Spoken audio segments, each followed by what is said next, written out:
우리 하나님의 말씀 같이 보겠습니다. 마태복음 13장 우리 31절부터 35절까지 마태복음 13장 31절부터 35절까지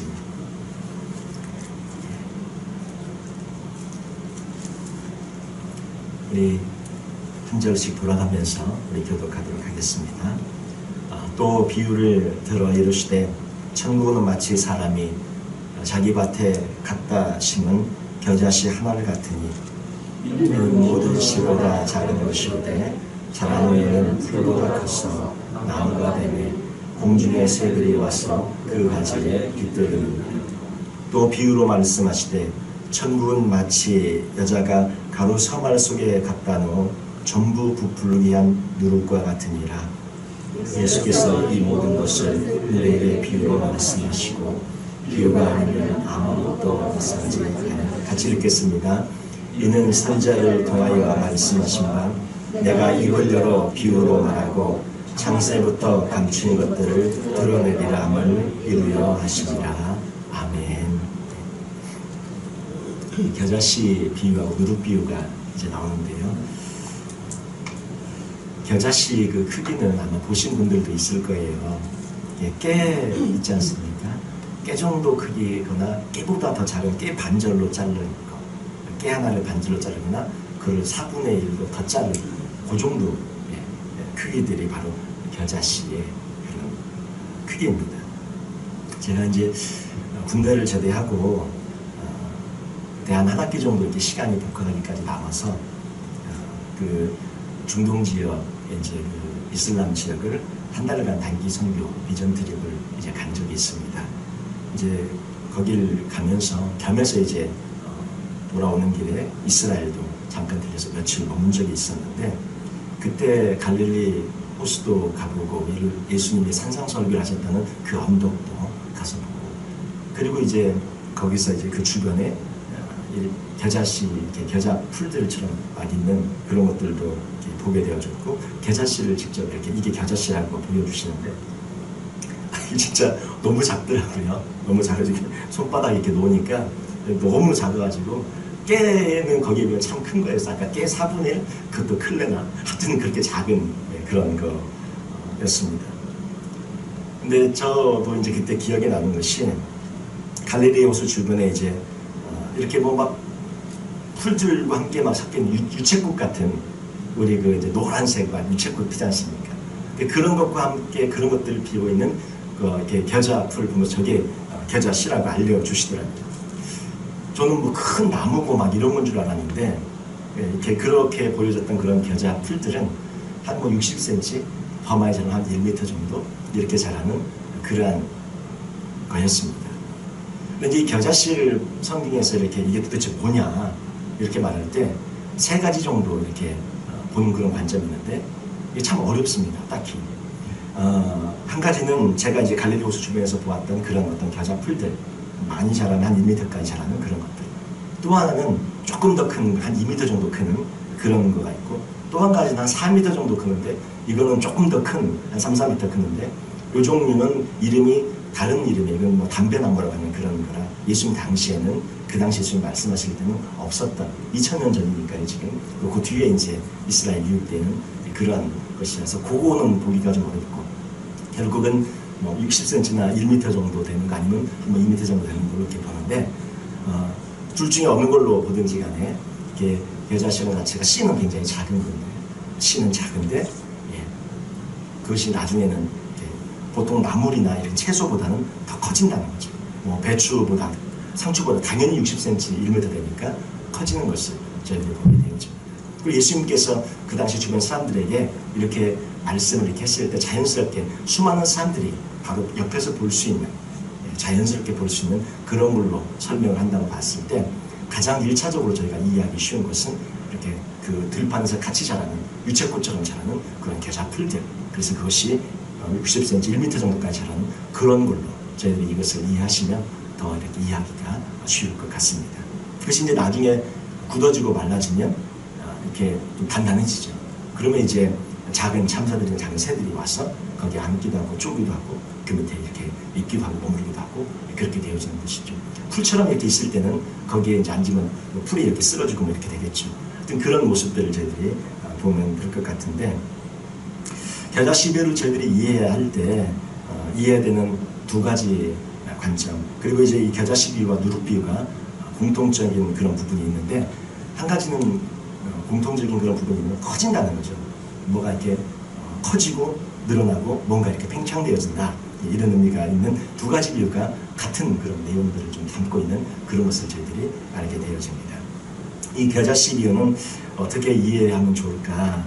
이 겨자 풀은 아까 제가 말한 것처럼 들에 그냥 많이 펼쳐 있고 널쳐져 있는 그런 잡초 같은, 그렇게 생각하시면 될 것 같아요. 유채꽃 같이 잡초 같은 그런 겨자 풀이다. 그런데 하나님께서 이런 잡초의 그런 씨 하나를 자신의 정원에 갖다 심으셨다는 것입니다. 들판 가서 그냥 따면 되는 건데 그걸 자기 밭에다 갖다 심어요. 이게 굉장히 저희들 생각해 볼 그런 부분 같습니다. 누가복음 13장, 우리 마태복음 13장 31절 말씀 보시면 저기 보면 정확히 나와요. 또 비유를 들어 이르시되 천국은 마치 사람이 자기 밭에다가 갖다 심은 겨자씨 하나를 갖다. 자기 밭이 있지 않습니까? 그 밭에 뭐 여러 가지 우리 상추밭도 있고 배추밭도 있고 여러 가지 그 밭에다 뭘 심었겠죠. 근데 거기다가 겨자씨를 갖다 심은 거예요. 그냥 들판 가면 볼 수 있는, 들판에서 딸 수 있는 걸 갖다 특별히 자기 밭에다 갖다 심었다는 의미가 저희들이 생각해 봐야 될 의미입니다. 이 자기 밭을 누가복음 13장 18절 19절에는 정확하게 얘기합니다. 여기 보시면 그러므로 예수께서 이르시되 하나님의 나라가 무엇과 같으릴까? 내가 무엇으로 비유할까? 하시면서 이 본문 말씀이 똑같이 나오는 거예요. 마치 사람이 자기 뭐라고 나와 있습니까? 채소밭. 예. 자기 채소밭에 갖다 심은 겨자씨 하나를 같으니 자라 나무가 되어 공중의 새들이 그 가지에 깃들였느니라. 근데 이 채소밭에다가 아까 얘기한 것처럼 뭐 큰 나무 뭐 담배나무 같이 불리는 그런 거는 뭐 4m, 3m 되니까 자기 채소밭에 그런 걸 심을 이유는 없겠죠. 물론 그건 나중에 나오니까 또 역시 말도 안 되고. 근데 채소밭에 심은 거예요. 뭐 상추도 있고 배추도 있고 여러 가지 이렇게 있는데 심었다는 걸 보면 그렇게 큰 것이 아닌, 저 처음에 제가 말씀드렸던 그런 겨자 풀처럼 되는 60cm, 1m 정도 그런 것입니다. 근데 어디다 심었냐? 자기 채소밭에다 심었다. 굉장히 아끼는 밭에다가 이 잡초 같은 이런 풀을, 겨자 풀을 갖다가 심었습니다. 자기 채소밭이면 좋은 밭이죠. 우리 밭의 비유들을, 씨 뿌리는 비유들 저희가 기억나시죠? 좋은 밭이고 열매가 맺히는 밭이에요. 근데 거기다가 겨자씨 그 잡초를 자기 집 정원에 채소밭에다 갖다 심었습니다. 근데 일반적으로 상식적으로 생각해 볼 때 저희가 들판에 막 자라는 것을 이렇게 갖다가 자기 그 채소밭에 자기 정원에다가 심는 사람, 애지중지하면서 키우는 사람 아마 없을 거예요. 정원에 갖다 심을 만큼 보기에 아름다운 것도 아니고 향기가 있는 것도 아닙니다. 정원수로는 정말 맞지 않고 그곳에서 열매를 딴다고 해봐야 뭐 얼마나 유채꽃처럼 뭐 잠깐 그 잎사귀 그런 것들 먹을 수 있는 그 잠깐 구한다고 해봐야 뭐 얼마나 되겠습니까? 거기서 겨자를 나중에 구한다고 해봐야 또 사실 뭐 얼마 되겠습니까? 사 먹으면 되지. 그리고 들판에 있으니까 그러면 되지. 이것을 정원에 갖다 심게 되어지는데 이 말씀을 통해서 저희들이 볼 수 있는 것은 참 저희들 같은 우리들 모습 같은 게 느껴져요. 그냥 들판에 흔하디 흔한 그런 겨자풀을 갖다가 자기 집 채소밭에 자기 밭에 정원에 심었던 그 주인의 모습이 꼭 예수님의 모습처럼 느껴진다는 것이죠. 우리의 모습, 나의 모습이 연약하고 볼품없는데 그것을 귀하게 여기셔서 주님께서 자기의 그 정원에 자기 밭에다가 우리를 갖다 심으신 하나님의 자녀를 심으신 이 세상에 알곡으로 세상에 뿌려서 주님께서 그렇게 우리를 갖다 심으신 것처럼 모든 비유들이 지금 그렇게 저희들이 생각해 볼 수 있는 것이죠. 예수님이 주로 사역하시던 그런 갈릴리 지역에 그 지역에는 2월이 되면 갈릴리 호수 주변에 잡초처럼 피는 그런 겨자풀들을 너무나 많이 볼 수 있고 잘 알 수 있었습니다. 예수님께서 이 잡초의 씨앗을 자기 정원에 심어서 큰 나무로, 물론 나무라고 불리기엔 좀 그렇지만 큰 나무로 자라게 하겠다고 하셨습니다. 이 말씀을 사람들이 들었을 때에 그들의 마음속에는 또 다른 감동으로 다가왔을 거예요. 그것은 뭐냐면 그 당시 갈릴리 사람들은 어떤 상황이 있었습니까? 로마의 압제를 받고 있었고, 로마의 압제뿐만 아니라 같은 동족 이스라엘 사람들로부터 이방의 갈릴리라고 다른 그런 지역에 팔려갔던 그런 이방 나라, 다른 그런 사람들에게 그렇게 똑같이 취급받았던 그런 갈릴리, 로마로부터 압제받다 동시에 이스라엘 민족으로부터 따돌림을 받고 있었던 그런 갈릴리 사람들, 정말 잡초 같은 자기들의 모습이 꼭 이 겨자풀과 같은 그런 모습이었어요. 그런데 예수님께서는 그 겨자풀을 갖다가 자기 밭에, 자기 채소밭에 심어서 나무로, 큰 나무로 만들겠다고 하신 그 주의 말씀을 듣고 이들은 큰 위로가 되어졌을 것입니다. 아, 나 같은 사람도 저렇게 쓰여질 수 있겠구나. 하나님 나라의 그런 백성들, 사람들이 바로 이런 보잘것없고 볼품없는 그러한 잡초 같은 그러한 것들이지만, 예수님께서 공생의 3년간 그런 사람들을 찾아오시고 함께 하시고 그들을 위대한 하나님의 그런 사도들로, 하나님의 거룩한 제자들로, 이 온 세상에 천국을 이루는 하나님의 사람들로 세우신 것을 보면서 이 말씀을 통해 그들은 많은 위로를 받았을 것이라고 생각합니다. 오늘도 마찬가지라고 생각이 들어집니다. 우리를 주님께서 오늘도 찾아오시지 않습니까? 아침에 만나시고 또 어젯밤에도 주님이 저를 붙잡아 주시지 않았습니까? 버리시지 않아요. 주님이 버리시지 않고 옆에서 돕고 계시지 않습니까?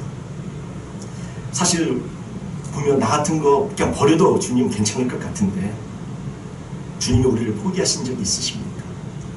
결단코 없는 거죠, 여러분들. 겨자씨에 작은 것이지만 더 중요한 것은 그 보잘것없는 작은 잡초 같은 그런 겨자풀을 위해서 예수님이 십자가에서 보혈을 흘려주시고 끝까지 우리를 포기하지 않고 사랑으로 인도하신다는 것을 저희들이 이 겨자씨 비유를 통해 한번 먼저 생각해보고 싶은 그러한 부분입니다. 그 다음에 누룩 비유가 나오는데요. 이 겨자씨하고 누룩에 대해서 저희들이 이 비유를 1차적인 의미는 저희가 너무나 잘 아는 것입니다. 의미는 뭐냐? 겨자씨가 커졌다. 누룩, 밀가루 반죽을 잘 전체 퍼졌고 크게 부풀게 했다. 이 비유들의 1차적인 의미는 저희가 너무 들어서 잘 알고 있습니다. 만약 하나님의 나라가 작은 것이지만 커졌다. 하나님의 나라가 작은 것이지만 나중에는 큰 하나님의 나라가 된다. 너무나 저희가 다 알고 있는 그런 의미입니다. 근데 이 말씀을 제가 그렇게만 보고 그렇게만 생각하기에는 많은 의미들이 담겨있는 것 같아서 오늘은 조금 다른 관점으로, 지금까지 혹시 이 관점을 듣지 못하셨다면 다른 관점으로 한번 말씀을 생각해보고 이 말씀에 있는 깊은 의미들을 좀 추적해보는 그런 시간을 가지면 좋을 것 같습니다. 아까 말씀드린 거 다 알고 계시니까 겨자씨 커진다, 저 다 알죠. 누룩 부풀게 해서 밀가루 반죽 잘 이렇게 바르게 한다, 다 알잖아요. 거기에 덧붙여서, 알고 계신 거에 덧붙여서 조금 더 한번 성경에서 말하는 다른 의미들이 있으니까 그런 의미들은 어떨까? 저희들 한번 좀 성경을 찾아가면서 보면 좋겠습니다. 누룩은 잘 아시는 것처럼 발효제입니다. 이것이 이제 술을 발효하는데 있었던 누룩이 들어가면 술을 이렇게 발효하게 되어지고, 뭐 맥주, 와인 이런 데 이제 이스트가 들어가 있으면 그것이 이제 그걸 발효하게 되어지는데 쓰여지는 것이죠. 근데 이제 이 누룩이 빵에 들어가면 이 빵을 이렇게 발효를 시키는 것이죠. 밀가루에 들어가면 밀가루가 발효가 되는 것입니다. 근데 발효하고 부패하고 기본적으로 동일한 과정을 겪는 것입니다. 인간에게 유익한 미생물의 작용은 발효라고 부르고 해로운 미생물의 작용은 부패라고 부릅니다. 누룩을 넣은 빵이 부풀어 오르듯이 결과적으로 우리가 시체라든지 동물의 사체라든지 그것이 썩어가면서 발효되면 또 부풀어 오릅니다. 고래 사체 같은 경우에 부풀어 올라서 나중에 그 고래가 큰데 그 안에 이렇게 팽창되다 나중에 계속 팡 터지잖아요. 그것처럼 이런 것도 부패, 발효의 일종입니다. 누룩은, 그래서 성경에서 이 누룩의 의미는, 이스트의 의미는 부패하고 더러운 것, 주님이 이렇게 가까이 하지 않고 받지 않는 이런 의미로 누룩이 사실 많이 쓰입니다. 뭐 잘 아시는 거죠. 그리고 레위기 2장 11절에 있는 말씀 한번 볼까요? 레위기 2장 11절에 있는 말씀 보시면 우리 한번 우리 아까 그 말씀도 보시죠. 누룩에 대한 13장 33절 누룩 한번 같이 읽겠습니다. 또 비유로 말씀하시되 천국은 마치 여자가 가루서말 속에 갖다 넣어 전부 부풀리한 누룩과 같으니라. 여기 이제 누룩이 나오는데 누룩의 의미, 저희들이 좀 살펴보고 싶은 것은 레위기 장 11절입니다. 한번 같이 읽겠습니다. 너희가 여호와께 드리는 모든 소제물에는 누룩을 넣지 말지니 너희가 누룩이나 꿀을 여호와께 화제로 드려 사르지 못할지니라. 이 말씀뿐만 아니라 몇 군데 더 나와요. 많아서 제가 그냥 하나만 찾았습니다. 모든 소제물에는 누룩을 넣지 마라. 예, 누룩을 넣지 마라 이렇게 되어 있습니다. 누룩을 넣으면 안 되는 건데, 예, 주님이 받으시는 것, 특별히 제물, 제사, 거룩한 것, 누룩을 넣지 말라고 되어 있습니다. 그런데 이 말씀 가운데 마태복음 13장 33절 말씀 다시 한번 비춰주시겠어요? 여자가 가루사말 속에 갖다 넣어, 예, 전부 부풀게 한 누룩과 같다. 여기서 특이한 것은요, 이 여자가 가루사말 속에 갖다 넣었다, 갖다 넣는다, 이 표현입니다. 갖다 넣는다. 이 표현을 누가복음 13장 21절에도 나오고 마태복음 13장 33절에도 나옵니다. 아까 저희가 누가복음에도 봤던 말씀이죠. 이제 킹제임스 버전에는 이것이 이제 그 다음에 하이드 이렇게 나오는데요.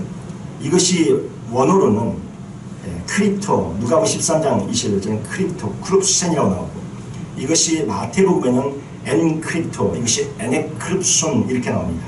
에네크립손 이렇게 나오는데, 이게 그 크룹센, 에네크립센 이 의미가 무엇이냐면, 원어에 그렇게 나와 있는데 이 의미가 무엇이냐면 은폐하다, 숨기다, 몰래 갖다 넣는다 이런 뜻입니다. 여자가 몰래 갖다 이스트를 빵 그 가루에 넣었다는 거예요. 숨겨서 넣었다는 거예요. 여자가 이 반죽 덩어리 속에 몰래 누룩을 숨겨놓은 거예요.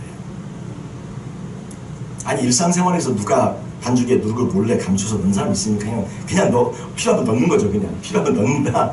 발효시키니까 필요했으면 그냥 필요해서 넣는다. 그렇게 말을 하면 될 거를 굳이 아주 스페셜한 그런 단어를 사용해가지고 몰래 숨겨갖다 넣었다. 이 표현을 쓰고 있는 이유가 있지 않을까 하는 것입니다. 그냥 뭐 밀가루 반죽 필요해서 바로 필요하면 바로 시켰다. 그냥 필요한 거 넣었다. 이러면 되죠. 왜 굳이 몰래 숨겨 넣었다. 은폐하고 이렇게 숨겨서 넣었다. 이 말을 써야 되는 말이죠. 이 가루서말은 그 원어에 보면 세스아, 이 스아가 세 개의 스아로 나옵니다. 가루서말의 그 분량이 세 개의 스아, 세스아 어디 들어보신 적 있으세요? 기억나십니까? 예, 아브라함 때 세스아라는 표현이 나와요. 창세기 18장 6절 말씀 한번 보실까요? 한번 같이 읽겠습니다. 아브라함이 급히 장막으로 가서 사라에게 이르되 속히 고운 가루 세스아를 가져다가 반죽하여 떡을 만들라 하고, 여기 보면 세스아가 나오죠. 세스아. 이 세스아가 가루서말, 이 헬라어 원어에 세스아가 나옵니다. 이 세스아가 히브리어 이 아브라함 때 정확하게 세스아가 나오는데 이것이 같은 양이에요. 지금 이 가루서말을 세스아라고 표현하고 있어서 여기 나오는 이 세스아, 가루서말이 같은 양입니다. 이 세스아는 어떤 양이냐? 한 에바입니다. 한 에바. 한 에바를 세스아 가루서말이라고 하는데 이 한 에바는 22리터입니다. 22kg이에요. 그러니까 밀가루 22kg, 우리 쌀 22kg짜리 한 푸대 뭐 이렇게 생각하시면 되겠어요. 밀가루 22kg짜리 한 푸대를 갖다가 지금 발효시키는 거니까 이게 뭐 한 끼 먹는 양은 아닌 거죠. 많은 거죠. 어떤 성경학자는 70개의 팬케이크를 구울 수 있는 그런 양이다. 그리고 예를 들어서 한 50명 정도가 밀가루 한 푸대로만 하면 뭐 한 끼, 두 끼 뭐 이 정도는 충분히 먹을 수 있는 그 정도의 양이다. 이렇게 보고 있습니다. 근데 이 가루서말이 한 에바인데요. 세수하 한 에바, 22kg 한 에바인데 이 레위기의 이 소재에 이 가루들이 쓰일 때 에바는 10분의 1 에바, 그 다음에 뭐 10분의 2 에바, 때로 10분의 3 에바 이렇게 나오고, 매일 드리는 그런 소재는 10분의 1 에바가 나오고, 소재마다 이 양이 어떨 때는 10분의 1이 나오고 어떨 때는 10분의 2가 나오고 어떨 때는 10분의 3이 나와요. 그때마다 조금씩 다른 그런 것들이 있습니다. 기억나시면 10분의 1 에바, 10분의 2 에바, 10분의 3 에바. 나중에 한번 떠들어 보시면 그런 표현들이 나올 거예요. 근데 이 에스겔서에 가서는, 에스겔서가 이제 바벨론 포로로 잡혀갔지 않았습니까? 이스라엘이. 에스겔은 그 가운데 살겠다는 거예요. 그 빨강가에서 시온을 가며 울고 예루살렘에 회복을 위해서 기도하는 그 에스겔에게 하나님의 그 환상, 하나님의 영이 계시가 열립니다. 그래서 다시 그 마른 뼈들이 쌓는 환상도 보고 새로운 성전의 모습도 보여줘요. 근데 그 성전의 모습은 나중에 이스라엘 백성이 돌아와서 솔로몬 성전을 그대로 복원하지 에스겔이 봤던 그 성전의 모습을 복원하지 않아요. 근데 에스겔이 본 성전의 모습은 새로운 그런 성전의 모습이에요. 그리고는 뭐 번제 어떻게 드리고 소제도 어떻게 드리고 이런 얘기들이 또 나와요. 45장과 46장에 나옵니다. 근데 에스겔서에 나오는 소제에 드려지는 새로운 하나님의 회복의 역사를 통해 새롭게 성전도 회복될 거고 새롭게 제사도 회복될 거고 하나님의 그 은혜의 축복의 새로운 역사가 시작될 것이다 하는 거기에 소제의 양이 한 에바로 나옵니다. 가루서말로 나와요. 우리가 에스겔 45장 24절 보시면 6월절을 너희들이 지킬 때 6월절 소제의 그 양은 어떻게 할 것인가 나옵니다. 한번 읽어볼까요? 또 소제를 갖추되 수송아지 한 마리에는 밀가루 한 에바요 수량 한 마리에도 한 에바며 밀가루 한 에바에는 기름 한 인씩이며 여기에 밀가루 한 에바 한 에바 한 에바 이렇게 나오죠. 이 한 에바가 아까 가루사말 세스라고 22kg라고 말씀드렸습니다. 여기에 6월절에 너희들이 소제를 드릴 때 앞에 이제 6월절이라는 부분이 나오는데 성경이 너무 많아서 제가 나중에 자세히 보시면 나와요. 제가 글을 읽지 않았습니다. 여기 45장 24절은 6월절 소제를 설명하는 단락 중에 어떻게 해요? 소제에 쓰여지는 양은 밀가루 한 에바다. 그 다음에 안식일에 너희들이 소제를 드릴 때에 자 그 다음에 46장 5절입니다. 안식일에 소제를 드릴 때 분량입니다. 한번 같이 읽겠습니다.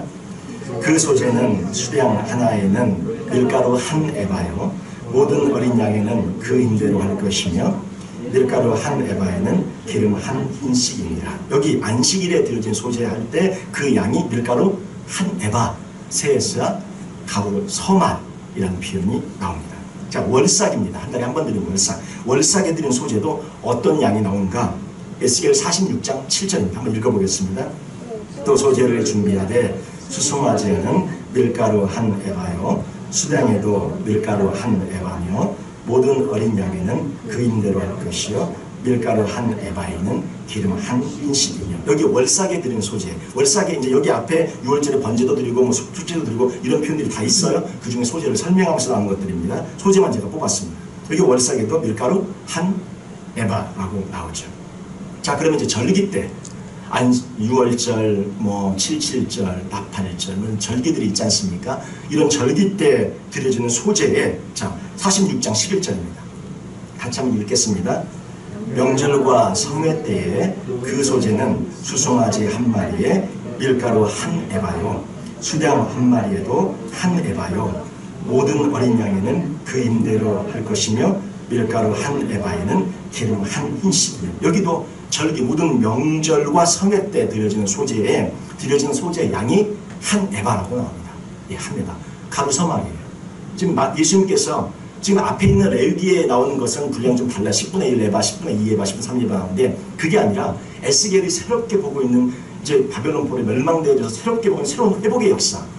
그 예수님께서 보셨을 때 가장 가깝게 새롭게 성전을 보여주시고 새로운 제사들을 설명했던 에스겔. 바로 거기에 이 소제, 이 양을 정확하게 다시 주님께서 말씀해 주시는데 한 에바 가루서말로 표현해주고 있다는 사실입니다. 지금 여러분 제가 말씀드렸죠. 6월절, 안식일, 월삭, 절기 이런 부분의 소제들이 다 그렇게 드려지는 것을 저희들이 보게 됩니다. 그리고 이제 매일 드릴 때는 조금 이제 매일 드리는 것은 22kg씩 좀 많으니까 그건 6분의 1 에바로 드리라 이렇게 나와요.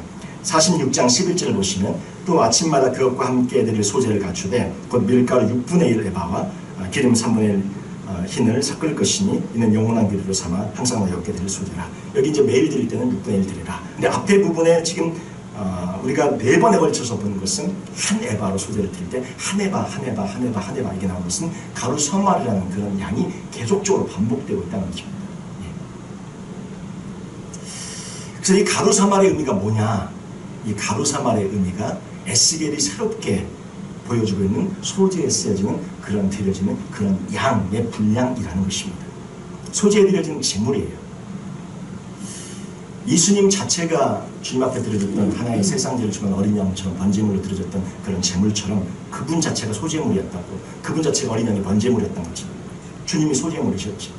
마찬가지로 우리 자신도 알고 있을 뿐 아니라 우리 자신이 가루로 부서져서 죽어지고 깨어져서 우리 자신이 소재물로 드려져 주님 앞에 드려져야 될 그러한 살아있는 영적 제사로 드리는 영적 제물인 거죠. 저희들. 예. 여기서 말하고 있는 이 가루 사말의 의미는 소재물로 드려지는 그러한 것. 예. 그래서 하나님께서 우리가 알고 뿐 아니라 누룩 없는 소재물, 우리가 주 앞에 드려질 때 누룩 없는 소재물이 되기를 원하신다는 것이죠.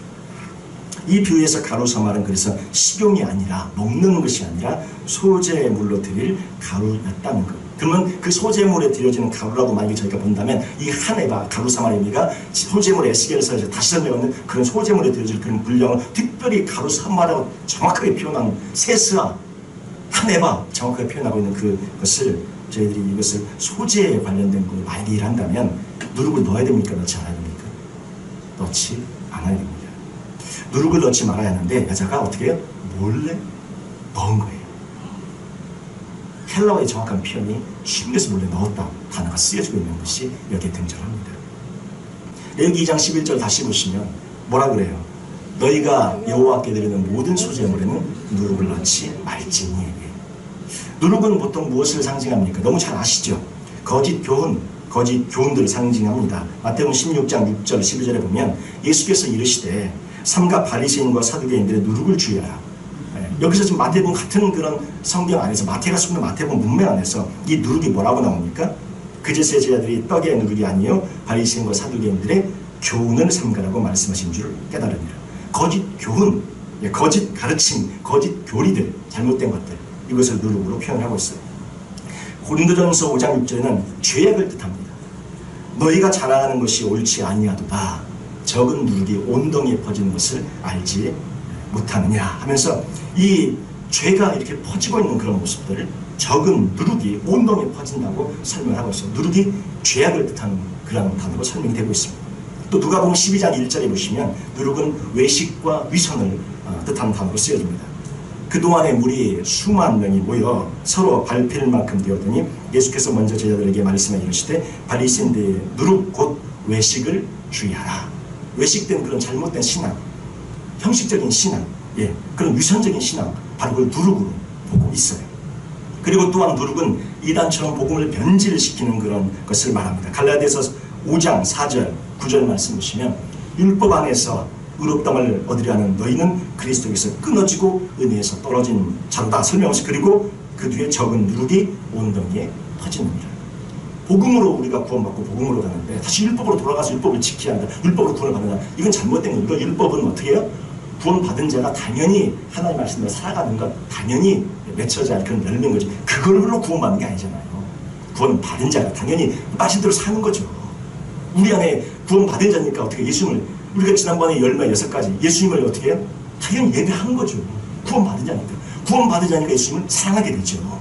그 사랑이 안에 임하니까 이웃을 사랑하게 되고, 구원받은 자니까 어떻게 해요? 자기 자아를 자꾸 부수려고 애쓰고 몸부림치고, 구원받은 자니까 어떻게 합니까? 그렇게 살아가는 거죠. 이게 열매잖아요. 이거 해갖고 구원받은 자 이게 아니라 자연스럽게 구원받으니까 그게 나오는 것입니다. 이 말씀을 보면 누룩의 의미가 좋은 의미로 쓰여지고 있지 않다는 것을 저희들이 알게 됩니다. 그런데 더군다나 소재물에 그 누룩을 제가 몰래 넣었다면 무슨 문제가 있는 거죠. 자, 이걸 저희들이 이제 추적해야 한다는 것입니다. 우리는 하나님의 채소밭에 자라는 그런 겨자풀과 같은 존재입니다. 주님이 갖다가 귀하게, 아무것도 아닌 걸 귀하게 그냥 채소밭에 갖다 주님이 밭에 심었어요. 그것만도 너무나 큰 은혜입니다. 또 하나님이 받으시는 그런 소재로 들여지는 그런 가루들입니다. 채소밭에 그 겨자, 그런 겨자풀로 있어야 되는데, 뭐 같이 옆에 배추하고 상추와 같이 이렇게 있어서 그렇게 잎사귀도 좀 먹을 수 있게 겨자 그 열매를 드려야 되는데, 이 겨자가 어느 순간 이게 자라면서 마르고 굳어지면 나무처럼 굳어집니다. 딱딱하게 굳어져요. 물론 이 겨자풀은 1년생입니다. 딱딱하게 이제 굳어지는 시기가 오게 되면 바리새인처럼 형식과 외식에 목이 고든 백성이 되어져 버리는 것이죠. 나무가 되는 순간, 나무처럼 굳어지는 순간 채소밭을 망치게 되어지면서 동시에 그 겨자풀들, 그 굳어진 겨자풀들 밭에 뭐가 와서 깃듭니까? 새들이 와서 깃든다고 이야기를 하고 있어요. 자, 이 새들을 저희들이 해석을 해야 됩니다. 밀가루는 누르기 없이 기름에 반죽되어져야 되는데 그 누르게 부풀려져서 지금 잘못되어 가고 있는 모습을 보여주고, 동시에 그 겨자풀들, 겨자나무에 나무처럼 굳어진 거에는 뭐가 깃든다고 얘기하면 새들이 깃든다고 얘기해요. 새들이 깃들면 채소밭 농사는 같이 이제 망치게 되는 것이죠. 이 새가 마태복음 그 본문 안에서 뭐예요? 우리 몇 번 살펴봤죠? 예, 13장 4절. 예, 봤어요, 장면. 저기 씨 뿌리는 비유가 지금 씨 뿌리는 비유, 알고 가라지 비유, 그 다음에 이제 겨자씨 비유, 누룩 비유가 전개되고 있는데, 주님이 이 씨 뿌리는 비유에서 이미 새들을 설명을 했어요. 자, 한번 보죠. 뿌릴 새 같이 읽겠습니다. 뿌릴 새 더러는 길가에 떨어지네 새들이 와서 먹어버렸고. 여기 새들이 등장해요. 주님이 이 새들을 같은 문맥에 설명해서 여기는 이 새를 다른 의미로, 저기 이쪽에서 다른 의미, 이렇게 아예 성경이 뭐 어떤 다른 구약의 다른 어디다 그러면 새들의 의미가 다를 수 있어요. 그런데 지금 같은 문맥상으로 주님이 설명을 하고 있는 그 설명하면서 다른 의미로 쓰기는 굉장히 어렵다는 것입니다. 여기 새들을 주님이 뭐라고 해석합니까? 13장 19절 보시죠. 같이 읽겠습니다. 아무나 천국 말씀을 듣고 깨닫지 못할 때는 악한 자가 와서 그 마음에 뿌려진 것을 빼앗나니 이는 곧 길가에 뿌려진 자. 이 새들을 뭐라 그래요? 악한 자들. 이 악한 자들이라고 표현을 하고 있어요. 누가복음은 똑같은 말씀을 뭐로 표현합니까? 마가복음 4장 15절 같이 한번 보겠습니다. 말씀이 길가에 뿌려졌다는 것은 이들을 가리키느니 곧 말씀을 들었을 때 사탄이 즉시 와서 그들에게 뿌려진 말씀을 빼앗는 것이요. 예. 새들을 뭘로 표현해요? 사탄, 악한 자로 문맥에서 표현을 하고 있어요. 그러니까 지금 이 겨자씨가 커져서 이렇게 되어져서 결국 뭐가 와서 사탄과 악한 자들이 와서 거하는 그런 밭으로 되어져 버렸다는 것입니다. 누구군요? 그 가로서말 소재물에 드려질 거룩한 교회 공동체, 거룩한 하나님의 백성들, 예수님의 그 핏값으로 산 그런 공동체, 우리 하나님의 사람들, 에크레시아 한 사람 한 사람에 뭐가 들어갔어요? 누룩이 이스트가 들어가서 그것이 소재물로 받아들여지기 어려운 그런 상태로 되어져 버렸다. 이런 말씀을 하고 있는 것입니다.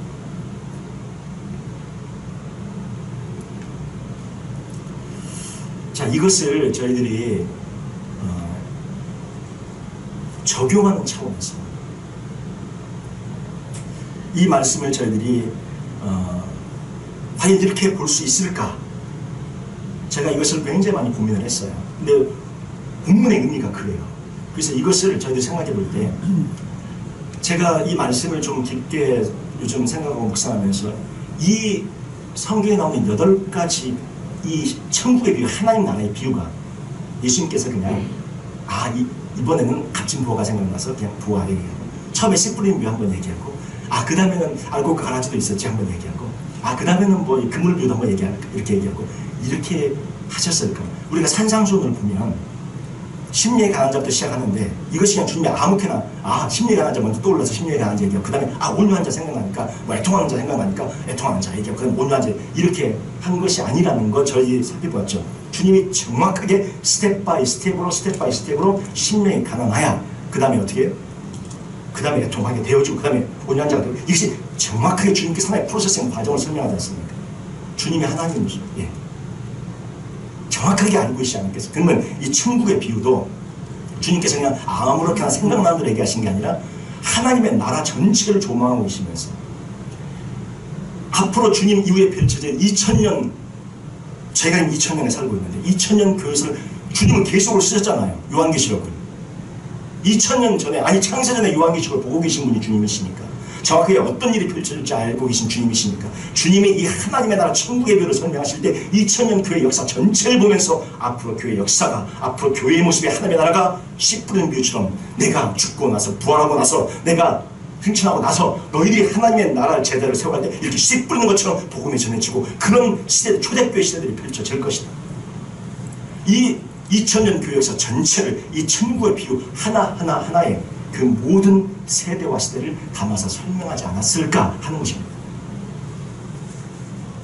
이 하나님의 나라 천국의 비유는 교회사 전체 역사를 가리킵니다. 제가 이것을 누룩의 비유가 왜 그렇게 잘못되어졌는데 왜 호들에 갖다 심었고, 그거를 지가 어떻게 보면 좋은 의미로만 본 거예요. 겨자씨 좋은 의미로만 보고 새들을 근데 성경에서 그 보면 좋은 의미로 보이고 있지 않아요. 그러면 이 천국의 비유, 이 천국의 역사는 왜 이것을 좋은 의미로 보고 있지 않는가? 어떻게 해석을 해야 되나? 그런데 교회 역사 전체로 바라보니까 정확하게 이 모든 하나님의 비유가 교회 역사하고 맞으며, 또한 이것이 정확하게 주님이 하나님의 나라가 어떻게 될 것이라는 설명한 비유라는 것을 깨닫고 알게 되어졌다는 것입니다. 씨 뿌리는 비유는 어떤 겁니까? 초대교회예요. 초대교회예요. 씨를 뿌립니다. 하나님의 복음을 전합니다. 그 수많은 사람들이 복음을 전해줍니다. 어떤 사람들은 길가에 뿌려줘, 어떤 사람들은 돌밭에 뿌려줘, 어떤 사람은 가시덤불에 뿌려줘. 이것이 우리 개인에게도 적용되죠. 제가 개인에게 적용되는 것은 지난 설교 말씀에 자세히 말씀을 드렸어요. 이것이 단순한 개인에게뿐만 아니라 교회 인류 역사 전체, 하나님 나라 전체 역사가 적용된다는 것입니다. 아브라함의 개인의 신앙의 성숙 역사는 이스라엘 전체 역사에 적용되고, 이스라엘 전체 출애굽의 역사는 우리 개인에게 적용되는 것처럼, 바로 이 비유가 하나님 나라 전체 역사에 적용된다는 것입니다. 개인에게도 적용되지만, 씨 뿌리는 비유는 그래서 초대교회의 역사로 저희들이 볼 수 있어요. 그 다음에 가라지 비유는 어떤 겁니까? 악한 자들이 초대교회의 잘못된 사상과 이단들의 모든 것들이 초대교회에 숨겨지면서, 그때부터 막 율법으로 구원받는 논쟁들이 벌어지잖아요. 가라지들이 막 안에 숨겨져서, 가라지들이 그 모든 하나님의 옥토밭을, 초대교회의 그 순결한 그런 것들을 막 훼손시키고 막 파괴시키고 분열시키는 이런 일들을 시작하는 그런 비유. 바로 그러한 것들을 교회 역사가 이렇게 펼쳐질 것이다 하고 보여준 겨자씨 비유는 뭡니까? 커져요. 콘스탄틴 대제 313년 콘스탄틴 대제 기독교 공인 이후에 교회가 갑자기 급성장을 하게 됩니다. 어마어마한 로마 황제가 믿으니 어느 누가 안 믿을 거예요. 다 믿죠. 전 세계를 로마가 통치하고 있는데 교회가 어마어마하게 커져버립니다. 전 세계에 커져버립니다. 동로마 서로가 나눠질 때까지 어마어마한 그런 역사들, 그리고 그 교회가 전 세계를 지배합니다. 그래서 뭐가 생겨요? 교황이 생기죠. 교회가 전 세계 영향을 미치기 시작했어요. 교회는 커졌는데 어떻게 됐어요? 복음을 떠나게 되어졌죠. 중세 시대에 그 교황을 중심으로 한 강력한 교권이, 황제도 막 카멜사의 구독처럼 황제도 막 무릎 꿇치고, 교황이 자기 마음대로, 이게 교권이 세지니까 타락하게 되어집니다. 교황 무엇을, 마리아가 원죄가 없다는, 결국 교회는 뭐가요? 악한 자들이, 새들이 판을 치는 그런 단체로, 그런 기관으로 전락해버리게 되어지는 것이죠. 바로 이것이 누룩비유입니다. 썩어가는 교회가 썩어가고 타락하게 되어져가고, 순결한 소재물이 되어져가는 교회가 썩어가고, 그 안에서 부패하고, 그 안에서부터 썩어 문드러지는 그런 역사들이 펼쳐지는 것, 주님께서 이미 다 보고 계시고 중세 모든 것들을 보고 계시고 그런 것들이 앞으로 펼쳐질 것이다. 누룩비유를 설명하고 있는 것입니다. 그 교회가 얼마나 많이 커졌어요. 커져가지고 더 깨어서 주 앞에 무릎 꿇고 부서지고 막 더 그런다면 그건 어마어마한 축복이겠죠. 근데 커지다 보니까 어떻게 교만하고 자만하고, 커지다 보니까 그렇게 돼갖고 그냥 안에서부터 부패하고 썩고 타락하게 돼요. 겨자씨비와 누룩비유가 정확하게 매치가 됩니다. 우리 교회 역사를 보면. 다음에 제가 또 말씀을 드릴 거예요. 밭에 감춘 포화, 값진 진주, 이것이 어떤 비유냐? 종교계 역사의 그 비유이고, 그 다음에 우리 천교들의 역사, 필그의 역사를 보여주는 비유들이에요. 정확하게 비유가 맞습니다. 그래서 제가 이 교회 역사에 이것을 대입을 하니까, 겨자씨에 있는 의미가 좁게만 볼 수 있는 것으로 해석하기 뭔가 부족한데, 교회 사역이 전체로 보니까 이 의미를 정확하게 우리가 깊은 의미를 우리가 살펴보고 알게 되어지는 것을, 바로 이런 의미가 있구나. 교회가 커지는 것은 축복입니다. 겨자씨가 겨자나무가 커지는 건 축복이에요. 그런데 다시 돌아보고 다시 생각해 볼 것은, 커져서 거룩한 채로 있으면 좋은데 그것이 썩어 문드러진다는 상황에 간다면 이게 축복일까? 축복입니까? 그렇게 되면? 아니라는 거예요. 지금은 저희가 코로나 상황을 겪고 있습니다. 참 어려운 상황을 겪고 있죠. 지금 요즘 교회들이 얼마나 많이 커졌습니까? 하나님께서 그 교회들을 다 통통 비게 하고 계셔요. 그런 상황으로 저희들이 맞이하고 있는 것 같습니다. 진짜 교회가 무엇인지 한번 생각해 보라는 것 같아요. 우리 한 사람 한 사람이 에클레시아인데, 우린 너무 건물, 외형, 큰 교회를 생각하지 않았나 싶습니다. 예배가 정말 무엇이냐? 교회가 정말 무엇이냐? 너가 예배자고 너가 교회다. 우리 자신이 주님 앞에 그렇게 다시 한번 생각해 보라. 집에 주님께서 머물러 가신 것은 집에서 그냥 편안히 쉬고 놀라는 것이 아니라 생각을 하는 거죠. 왜 머물게 하시는지, 교회가 무엇인지 다시 한번 생각해보고 예배가 무엇인지 다시 한번 생각해. 그래서 주님께서 교회를 텅텅 비게 하시는 겁니다. 제가 우리 인터넷 기사들을 보면 한국의 큰 교회들, 대형 교회들 텅텅 비어있는 사진들이 막 올라와요. 누가 한 걸 주님이 비우셨구나, 그런 생각이 들었어요. 예수님께서 비우셨구나. 중세시대에 지어진 그 큰 교회들, 어마어마하게 커졌던 그 큰 교회들을 다 지금 어떻게 해서 주님께서 다 비우셨잖아요. 다 비우셨습니다. 다 관광지로 전락했고, 술집으로 팔렸고, 체육관으로 짐으로 팔렸고, 이슬람상으로 팔렸어요. 그 어마어마한 그 큰 것들을 다 주님이 비워버리셨어요.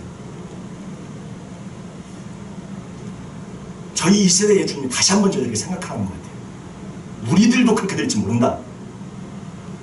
제가 예전에 읽었던 우리 크리스천 작가들이 이렇게 복음을 전하기 위해서 이렇게 웹툰이나 만화 이런 걸로도 이렇게 크리스천 내용을 참 이렇게 잘 적어갖고 만화로 그려서 쉽게 사람들에게 복음을 전하기 위해서 이렇게 사역하는 그런 귀한 분들이 계세요.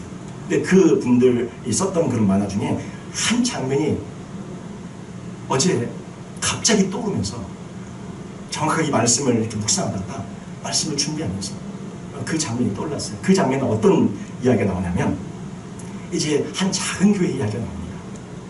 한 교회의 그 목사님들과 교인 30-40명이 말씀을 열심히 공부하고 말씀을 배우고 또 기도를 열심히 하면서 어떻게 하면 하나님 닮아갈까, 예수님 닮아갈까, 몸부림치면서 어떻게 하면 내 자아를 부술까, 어떻게 하면 내 안에 죄를 볼까, 이러면서 몸부림치며 신들이 살아가는 그런 작은 교회가 나와요. 근데 보니까 사단이 그 부하들이 보니까 보고가 올라가거든요. 이 교회가 작은데 이게 문제가 좀 파장이 이게 크게 생긴 거예요. 이게 문제가. 그래서 그 성도들이 한 명 한 명의 예수님의 사랑으로, 하나님의 사랑으로 깊어져 가니까 이 사단과 사단의 부하들, 사탄의 나라들이 굉장히 난처한 상황에 처해지게 됐어요. 대충 믿어야 하는데, 대충 믿고 대충 생각하고 대충 해야 되는데, 목숨을 거는 거예요. 이 뭐 작은 인원들이 열심히 믿는 거예요. 그래서 사탄이 이 교회를 무너뜨리기 위해서 전략회의를 하게 됩니다. 어떻게 하면 저 교회를, 그 믿음의 사람들을 무너뜨릴 수 있을까? 어떻게 하면 와해시킬 수 있을까? 여러 가지 방안들이 막, 사탄의 부하는 말들이 막 방안을 내놓습니다. 경제적으로 막 어렵게 해버리십시다. 그러면 뭐 교회 안 나오겠죠. 그래? 그것도 좋은 생각이네. 고난을 막 겪게 할까요? 막 어려운 일을 막 겪게 할까요? 막 직장에서 막 여러 가지 사업에서 곤란 일을 겪게 할까요? 그래? 그것도 좀 좋은 생각인 것 같아요. 그러면 막 교회에 힘들어지겠죠. 시장생활 대충 하겠죠. 대충 믿겠죠. 근데 한 부하 마귀가 말합니다. 사탄님, 제가 비유를 든 겁니다. 예. 그 교회에 성도들을 많이 보내줍시다. 땅도 막 줍시다. 큰 건물도 줍시다. 재정도 넘치도록 해줍시다. 그들이, 사람들이 말하고 있는 축복이라고 하는 것을 그들에게 많이 어마어마하게 부어주면 어떻겠습니까? 이 얘기를 했어요. 마귀 부하가. 그러면 모든 것이 되었다고 생각하고 그때부터 말씀 안 볼 거고, 기도 안 할 거고, 깊어지려고 몸부림치지도 않을 거고, 자신의 신앙에 대한 가르침도 없을 것이고, 고민도 없을 것이고, 큰 게 다닌다고 미학원 가서 자랑이나 하고 있을 것이고, 그러면 그 교회는 가만 놔둬도 우리에게 위협이 되지 않을 것입니다. 오히려 세상에서 말하는 축복을 그들에게 퍼부어주십시다. 저절로 알아서 무너지도록. 사탄이 그 말을 듣고 너무너무 기특한 거예요. 얘가 너 정말 세상에 그런 보관을 베스트 넘버원 보관이다. 넘버원 그런 전략이다. 그대로 해라. 만에 그렇게 나와요. 그거는 결국 어떻게 조금 지나 성도들로 가득 차게 되었고, 부유한 교회가 되어서 저절로 무너지게 되는 그런 내용입니다. 지금까지 역사가 보여주는 것은요, 교회 역사가 보여주는 것은 중세시대에 그렇게 커진 교회는 사단의 속으로 되어져 버립니다. 이게 안 되면 좋아요. 깨어지고 막 부서지고, 그래서 지도자들이 주 앞에 무릎 꿇고 회개하고 통회하고, 커지면 커질수록 더 업되면 괜찮아요. 그런데 이게 반대로 되어버립니다. 면죄부를 팔면서 하나님의 사람들을 이단으로 몰고 마녀로 몰아서 화형을 시키고 종교재판을 하기 시작합니다. 중세시대에 얼마나 많은 사람들이 종교재판으로 화형당해서 무지한 사람들이 죽었는지 몰라요. 종교개혁을 갈망하면서 하나님의 백성들에게 성경을 돌려주자. 저들이 라틴어로 미사를 하니 이게 무슨 말인지 알아들을 수가 있나? 성경은 전부 볼 수도, 편수도는 볼 수도 없고 라틴어로 미사를 하면서 미사 자체가 라틴어로 하고 있으니 이게 뭔 말인지를 사람들은 아무 말도 모르는 거죠. 그래서 성경을 번역해서 이렇게 그들에게 돌려주자. 위클리프라는 그런 사람, 화형을 시킵니다. 어떻게 다시 시체를 꺼내갖고 다시 부관참시, 다시 그 시체를 다시 목을 잘라서 부관참시를 또 합니다. 종교개혁자 후스도 화형을 시킵니다. 이들이 무슨 죄를 지었냐? 성경 번역했다고. 면죄부 그 좀 문제 있는 거 아닙니까? 얘기했다고. 이런 사람들이 죽으면서 이들이 이런 것들이 루터와 지금들과 칼뱅이 전해집니다. 그래서 그들이 하나님의 말씀으로 종교를 일으킵니다. 개혁을 말 이게 죄입니까? 아니죠. 루터를 파면시키고 이들을 파면시키고 화형을 시켰어요. 이게 중세 교회의 모습입니다. 그렇다고 작은 교회만이 그럼 좋은 겁니까? 아니죠. 물론 작은 교회가 그러면 큰 교회는 안 좋고 작은 교회는 좋냐? 그런 얘기 아니잖아요. 큰 교회도 좋고 작은 교회도 좋아요. 문제는 작건 크건 상관없이 영적으로 강한 교회, 깨어져서 무릎 꿇는 교회, 주 앞에 자기 자신을 돌아보면서 늘 하나님 앞에 몸부림치는 그런 교회면 됐는데 이게 크다 보니까 그렇게 안 되어진다는 거예요. 그래서 겨자 12위하고 누룩교회를 설명하고 있는 것입니다. 저희들이 오늘 이 말씀을 생각하면서 우리가 하나님 앞에 한 사람 한 사람이 어떻게 살아가야 할 것인가 오늘 돌아보는 그러한 말씀이 되어지면 좋겠습니다. 저희 교회도 외적으로는 작은지 모릅니다. 그러나 영적으로는 작지 않은 교회라고 생각합니다. 우리 하나님의 사람들 한 분 한 분이 일당 백, 일당 천으로 영적으로 강한 그리스도의 군사들로 세워져 그러한 교회인 줄 믿습니다. 우리가 속해 있는 삶의 여러 부분에서 얼마나 많은 영향을 미치고 계십니까? 만나는 사람들에게 어느 교회냐고, 그 교회도 저 어떤 교회냐고. 지난번에 우리 수요 모임 때 그런 말씀을 해주셨는데 간증을 들었는데 얼마나 마음이 참 기쁘고 감사한지. 그 교회가 도대체 어디 있는 교회냐고. 물론 저희 교회 작은 교회이지만 한 사람 한 사람 우리 여기 있는 그리스도인 우리들은 결코 작지 않은 영적인 거장들이 모여있는 그런 교회인 줄 믿습니다. 저희들이 얼마나 많은 그런 귀한 일들을 작지만 하고 있습니다. 우리 김영기 장로님을 중심으로 해서 이 미얀마 선교를 지금 얼마나 많이 하고 있습니다. 그 미얀마 선교의 친족이라는 한 80만, 장 100만입니까? 그 친족이 전부 한 70만, 80만 그 정도 되는 거죠. 예, 그 친족의 선교 역사를 지금 거기에 천만 그 목사님들이 나와서 하고 있는데 그 친족 전체 선교 역사를 지금 저희들이 돕고 있고 후원하고 있고 성경을 아이들이 카드를 써서 지난번도 말씀드렸지만 일일이 축하한다고 그러면서 아이들 저희 교회 애들 많지 않지만 13명, 10몇 명이 그걸 다 이제 선생님들까지 해갖고 성경책에 카드를 적어갖고 아이들에게 그 앞에 붙여서 보내주고 예. 아마 친족의 그 교회사 역사 가운데 저희 교회 이름이 나올 거예요. 홀리게이트 프레스바이테리안 처치가 한 나라의 한 종족의 70만 되는 80만 그 종족의 그 교회사 선교사 역사에 저희 한국교회 선교사 역사에 토마스 목사님이 대동아에서 선교했던 것처럼 그 교회 성사에 파졌던 후원교회가 영국에 있는 것처럼 이러한 역사들이 작지만 저희들이 하고 있는 일이 그런 하나님의 나라의 선교의 역사에 그런 기록을 남기고 있는 그런 일들을 하고 있다는 것입니다. 김현수 원사님을 중심으로 한 아이디 선교도 마찬가지죠. 저희 아이들이 신발 박스에다가 선물 담아갖고 그 선물로 보내고 20개, 30개 박스 보내고 시리아의 난민들 그 어린아이들 아무것도 없는 아이들에게 예. 크리스마스 선물로 저희들이 50개를 보냈거든요. 예. 저희들 작은 교회입니다. 그러나 하나님의 나라에서는 저희들이 작지만 우리가 할 수 있는 힘을 다해서 하나님의 나라를 이루어가는 그런 일을 하고 있는 영적으로 강하고 힘있는 그런 교회인 줄 믿습니다.